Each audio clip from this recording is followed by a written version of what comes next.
এতদিন কোনোদিনও করে যাইতি না, এই তো করছি তো। দেখুন বন্ধুরা, মানুষ আমরা শুধু খাই।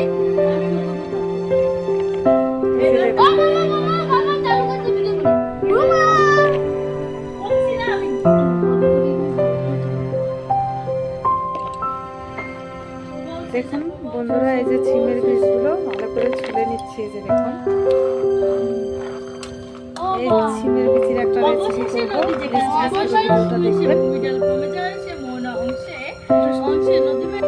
হাতটা আরো কাঁচান। দেখুন বন্ধুরা, এভাবে ফুটে ফুটে নিতে হবে। একটু ছিম থেকে ছাড়িয়ে জলের মধ্যে ভিজিয়ে রাখলে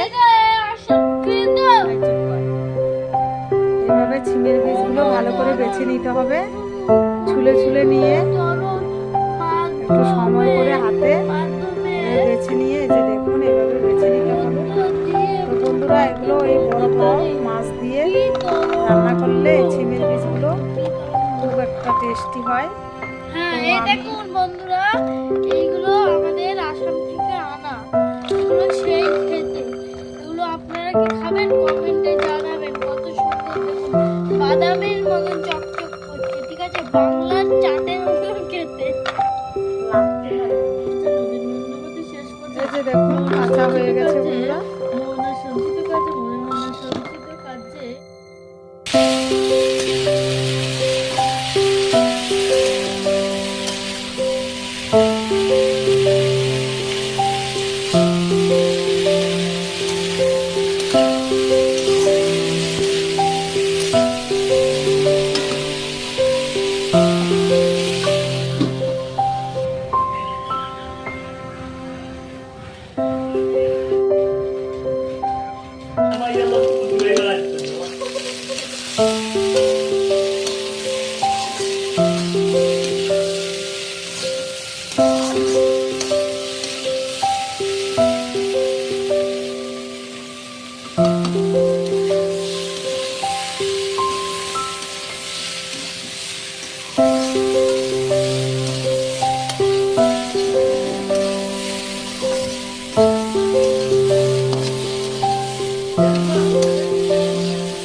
দুপুরের মেনুতে একদম পুরো নিরামিষ পদ্ধতিতে আজকে রান্নাটা করেছি। বন্ধুরা এই ছিমের বিচি এখানে পাওয়া যায় না, এগুলো আসাম দেশ থেকে এনেছে। তাই আমি এগুলো ভাবছিলাম বড় মাছ দিয়ে রান্না করব। কিন্তু ভাগ্যবশত আর হলো না, বড় মাছের আজকে ভাগ্যে নেই। তাই আজকে নিরামিষ রান্না করে আপনাদের মাঝে তুলে ধরেছি। অনেক তো মাছ মাংসর ভিডিও দিয়েছি বন্ধুরা, আজকে নিরামিষ এই ছিমের বিচি দিয়ে, এগুলো জাতি ছিম বলে, যে পাতা ছিমগুলো হয় ওই পাতা ছিমের বিচি। এই যে দেখুন আমি ভিজিয়ে রেখে ফুটে নেওয়া আপনাদেরকে দেখিয়েছি। তারপরে এই যে আমি আলু দিয়ে আর টমেটো দিয়ে নিরামিষ রান্না করেছি, একদম জিরা তেলে দিয়ে, আর কোনো কিছু দিইনি বন্ধুরা, কোনো মশলাই ব্যবহার করিনি, একদম নিরামিষ। তো আজকে হবে এ দিয়ে খাওয়া হবে বন্ধুরা। আর এই রেসিপিটা তৈরি করেছি, দেখুন হয়ে গেছে। আমি এবার নামিয়ে নেব একটু মশলা দিয়ে আর ধনে পাতা দিয়ে। দেখুন এর মধ্যে দিয়ে দিচ্ছি ধনে পাতা কুচি করে, আর এর মধ্যে দিয়ে দেবো এই গরম মশলা।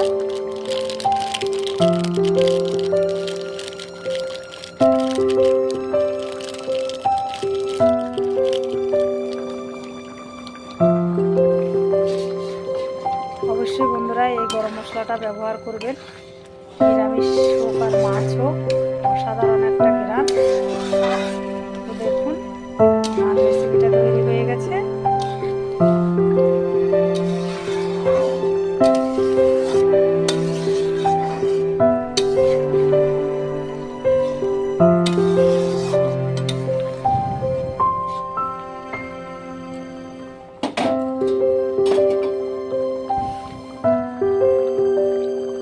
এবার আমি নামিয়ে নিচ্ছি বন্ধুরা।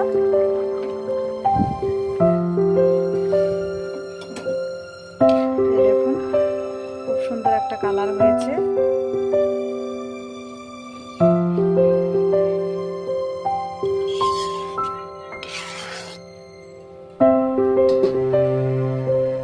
বন্ধুরা আমি ঢাকা দিয়ে নামিয়ে নিচ্ছি।